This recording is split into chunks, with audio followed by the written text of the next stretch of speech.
ইমামরা তো শালা খারাপ, ছেলে বলৎকার করে, তো বাজে লোকে, তাদের কাছে আরবি শিখে যারা। এই সমাজে এগুলো ঘৃণিত অভাব আছে? টুপি একটা দিয়ে ইমাম হয়ে 5 ওয়াক্ত মসজিদে নামাজ পড়ো, যে ভাই আমি নামাজ পড়ে ছেলেদের সকালবেলা আরবি শিক্ষা দিই, আমি এগুলোর মধ্যে না। কি আমি কি ঠিকই শুনেছি আদৌ কি না? আর একবার দেখি চালিয়ে। ইমামরা তো শালা খারাপ, ছেলে বলৎকার করে, তো বাজে লোকে, তাদের কাছে আরবি শিখে যারা।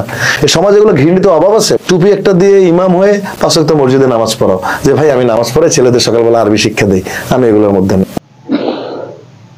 কি প্রিয় দর্শক, আমি যা শুনেছি আপনি কি তাই শুনেছেন? তাহলে বলেন, একজন মুসলিম হয়ে কিভাবে এই কথাটা মুখে আনতে পারে? একজন মুসলমান ঘরের সন্তান হয়ে এই কথাটা কি করে বলতে পারে? একটা মুসলিম ঘরে জন্ম নেওয়া সত্ত্বেও ইমামদের এভাবেই শালা বলে তুচ্ছ করা বা শালা বলে গালিগালা দেওয়া, এটা কি আদৌ কি ঠিক? প্রিয় দর্শক, কাল রাত্রে এই ভিডিওটি যখন আমি দেখি তখন থেকে আমার মাথাটা সত্যি খুব গরম হয়ে গিয়েছিল। আর এই আমার মনে হয় এই যে মানুষটি বিবৃতি করেছে, মনে হচ্ছে অবশ্যই কুলাঙ্গার। একজন কুলাঙ্গার ছাড়া এ কথা কোনোদিন মুখে আনতে পারে না। একজন ইমাম কতটা আমরা সম্মানের চোখে দেখি, কতটা দায়িত্বশীল মানুষ, আর সে ইমামদের পিছনে এখন লেগে গিয়েছে। আমার তো মনে হয় এখনই ওকে ধরে এনে মাটির তলায় বুক অব্দি গেড়ে দিয়ে পাথর মেরে করা দেওয়া দরকার। তো প্রিয় দর্শক, আমি রবিউল ইসলাম আর আপনারা দেখছেন রিয়াকশন সিম্প্যাথি। তো প্রিয় দর্শক, এই ভিডিওটি দেখার পরে আমার মাথাটা সত্যি গরম হয়ে গিয়েছিল যে একজন মুসলিম হয়ে কিভাবে এরকম ইমামদের বিপক্ষে কথা বলে। শেষ জামানায় কত কিছু দেখতে হবে ভাই, তাই বলে ইমামদেরকে নিয়ে এরকম কটূক্তি মন্তব্যের সত্যি আমি ধিক্কার জানাই, এটা সহ্য করার মতো নয়। তো প্রিয় দর্শক, এই ভিডিওটির অরিজিনাল ভিডিও লিংক আমার ডেসক্রিপশন বক্সে দেওয়া রইল, আপনারা চাইলে সেখান থেকে ভিডিওটি চেক আউট করতে পারেন এবং চ্যানেলটিকে সাবস্ক্রাইব করে রাখতে পারেন।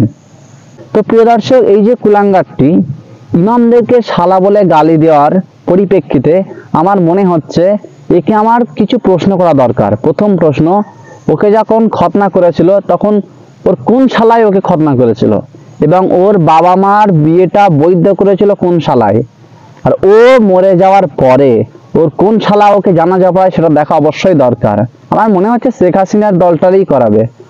একজন যুবক একজন যুবতীকে বিবাহ বন্ধনে বৈধভাবে আবদ্ধ করার জন্য যে ইমামদেরকে প্রয়োজন, একটা মানুষ মারা গেলে তাকে জানাজা পড়ানোর জন্য যে ইমামের প্রয়োজন, 5 ওয়াক্ত নামাজ যেটা জান্নাতের চাবি, সেই 5 ওয়াক্ত নামাজের জন্য যে ইমামকে প্রয়োজন, সেই ইমামকে গালি দিচ্ছে। সত্যি কুলাঙ্গার ছাড়া অন্য কিছু হতেই পারে না। তো প্রিয় দর্শক, এরকম একটা মুসলিম ছেলে হয়ে কিভাবে এই বিবৃতিমূলক কথাটিও বলতে পারে, সত্যি আমাদের বড় লজ্জা হয়। আমাদের ইসলামের জন্য বড় দুশ্মন তো এই মুসলিম নামক নাস্তিকটাই বড় 1 নম্বর চিরশত্রু, অবশ্যই আমাদেরকে মনে রাখতে হবে। তো প্রিয় দর্শক, এই কুলাঙ্গার জায়েদ খান ইমামদের যে বিবৃতিমূলক কথাগুলি বলেছেন, বলার পরে তো এখন ব্যাটা তো ধরাই পড়ে গেছে, সেই জন্য আবার ইন্টারভিউর মাধ্যমে তিনি তার স্বীকারোক্তি করেছেন এবং তিনি বারবার বলতে চেষ্টা করেছেন যে এটা আমি বলিনি, এটা কোনো একটা পেজ বা কোনো একটা চ্যানেল এটা এডিট করে আমাকে ফাঁসিয়েছে। আদৌ কিনা এই কথাগুলো উনি বলেছেন এডিট করা, সেটা দেখতে অবশ্যই স্ক্রিনটাকে লক্ষ্য করুন। আমি প্রথমেই ওনারা যে ভুল বলছে সেজন্য ক্ষমা প্রার্থী এবং দুঃখ প্রকাশ করছি। এটা একটা যে কোনো একটা পেজ উদ্দেশ্য প্রণোদিতভাবে এই কাজটি এখন খেলায় পড়েছেন, কত কিছু বলবে। আমার বাবা হাজি ছিলেন, আমি আপনারা জানেন আমি মদ খাই না, বিড়ি খাই না, আমি 5 ওয়াক্ত নামাজ পড়ি, আমি কোরআন শরীফ পড়ি এবং আমি প্রচণ্ড পরিমাণে ইসলাম ভালোবাসি, মুসলিম ইসলাম ধর্মকে বিশ্বাস করি, যে আমি একটা মসজিদ কমিটির সভাপতিও। তো আমি সুন্দর করে কথাগুলো এমনভাবে বলেছিলাম, শ্রদ্ধা রেখেই বলেছিলাম। আমি বলেছিলাম কিছু কিছু মসজিদে কিছু কিছু মাদ্রাসার ইমামও আছে যাদেরকে দেখা যায় যে শিশু হাজি, সবাই হাজি, আমরা দেখি সেইটাকে কিছু কিছু না লাগিয়ে কানে দুল গলায় হার শব্দ এনে এগুলাকে যে এডিট করছে পেজ, সেটা আমি আসলে আইনগত ব্যবস্থা নিচ্ছি এবং এটার আমি তীব্র নিন্দা জানাচ্ছি। এটা আমি আসলে এটার ঘোর বিরোধী এবং আমি আমি আমি এটা কোনো ধরনের আমি এ ধরনের কোনো কথা বলি না ইমামদের উদ্দেশ্যে। সমস্ত ইমামদের প্রতি আমার শ্রদ্ধা, ভালোবাসা। তারপর যারা এই ধরনের গহিত এবং এডিট করে একটা জঘন্য কাজ করেছেন তাদের প্রতি, তাদের সাথে তাদের অলরেডি আমি আইনের আওতায় আনার চেষ্টা করছি। আমি যেখানে যেখানে কথা বলেছি যে অনুষ্ঠানে তাদের প্রযোজকের সাথে কথা হয়েছে, তারা এটা সুন্দর করে আমাকে দেখিয়েছে, সেখানে কোনো ধরনের এই ধরনের বাজে শব্দ নাই। সেখানে দাবি করছে আমি একজন মুসলিম।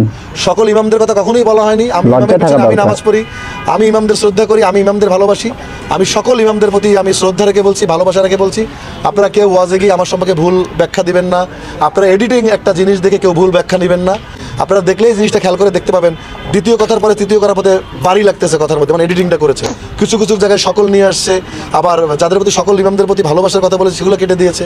তো আমি আশা করি আপনারা আমাকে ভুল বুঝবেন না। আমি একজন মুসলমানের সন্তান, আমি একজন হাজি, আমার বাবা ইসলামকে মুসলমান বিশ্বাস করি, আমি নামাজ পড়ি, আমি এখন স্বীকারোক্তি ইসলামকে বিশ্বাস করি। অতএব আমি ইমামের পিছনে নামাজ পড়তে আমাকে অনেক কিছু দেখবে দর্শক। আপনারা এই ধরনের কাজ থেকে যারা এই ধরনের ভুল বুঝিয়েছে তাদেরকে অন্তত তাদের বিরুদ্ধে আপনারা কথা বলবেন। একজন ইমাম সমাজ, একজন আলেম সমাজের অনেক গুরুত্বপূর্ণ ব্যক্তি, অনেক সম্মানিত ব্যক্তি। আপনাদের কারো প্রতি আমার কোনো বিদ্বেষ নাই, সবার প্রতি ভালোবাসা। আমি শুধু সেই 2-1 মানুষের কথা বলছি যারা শিশু বলৎকার করে, যারা বিভিন্ন সময় ধরা পড়েছে, আপনারা জানেন সেই গহিত কাজগুলোর, সেই মানুষগুলোর কথা বলেছি, যেখানে আপনারা সকল ইমাম কখনোই অন্তর্ভুক্ত না। আপনাদের এই ভুল ভাঙবে এবং আপনারা আমার সম্পর্কে খারাপ ধারণা পোষণ করবেন না। তারপরে আপনারা কষ্ট পেয়ে থাকবেন, সবার প্রতি আমাকে ক্ষমার সুন্দর দৃষ্টিতে দেখবেন। আমি সবার কাছে ক্ষমা প্রার্থনা করছি। আমার না বুঝেও যদি আপনারা কষ্ট পেয়ে থাকেন, যদি আমি বলিনি, তারপর আমি আপনাদের কাছে ক্ষমা প্রার্থনা করছি। আপনারা মানে ভুল ব্যাখ্যা দিবেন না, কখনো ওয়াজে গিয়ে এইসব বাজে কথা আমার বলবেন। তো প্রিয় দর্শক, এই ভিডিওটির মাধ্যমে আপনি কি বুঝলেন? অবশ্যই আপনার মতামতটি কমেন্ট বক্সে কমেন্ট করে দিয়ে যাবেন। তো প্রিয় দর্শক, যেহেতু আমাদের নবী পাক সাল্লাল্লাহু আলাইহি সাল্লাম জানিয়ে দিয়েছেন যে মুসলমান ভুল করলে, এমনকি ইহুদিরা ভুল করলে কেউ যদি মাফ চায় তাকে মাফ করে দেওয়া দরকার, এই সুন্নত বা এই আকীদা আমাদেরকে শিখিয়ে গিয়েছেন। তো আমরা অবশ্যই চেষ্টা করব যে তিনি যে ভুল স্বীকারোক্তি করেছেন তাকে আমরা ক্ষমা দৃষ্টিতে অবশ্যই দেখার চেষ্টা করব এবং তাকে সুযোগ দেওয়া দরকার একজন মুসলমান ভাই হয়ে। তো প্রিয় দর্শক, আমরা এইটুকুই মাধ্যমে জানিয়ে দিই যে তিনি যেহেতু ভুল স্বীকারোক্তি করেছেন, অবশ্যই আমরা ভুল ক্ষমা করে দেবো এবং দ্বিতীয়ত নেক্সট টাইমে এমন ভুল যেন না করে সেদিকে আমাদের অবশ্যই কান চোখ খোলা রাখতে হবে এবং তাকে সেই দৃষ্টিতে দেখতে হবে। তো প্রিয় দর্শক, আজকের ভিডিওটি কেমন লাগলো অবশ্যই আপনি আমার কমেন্ট বক্সে একটি কমেন্ট দিয়ে যাবেন এবং ভিডিওটি ভালো লাগলে একটা লাইকের আবদার করতে পারি। আর এরকম নিত্য নতুন ইনফরমেটিভ ভিডিও দেখতে অবশ্যই আমার চ্যানেলটিকে সাবস্ক্রাইব করে রাখুন।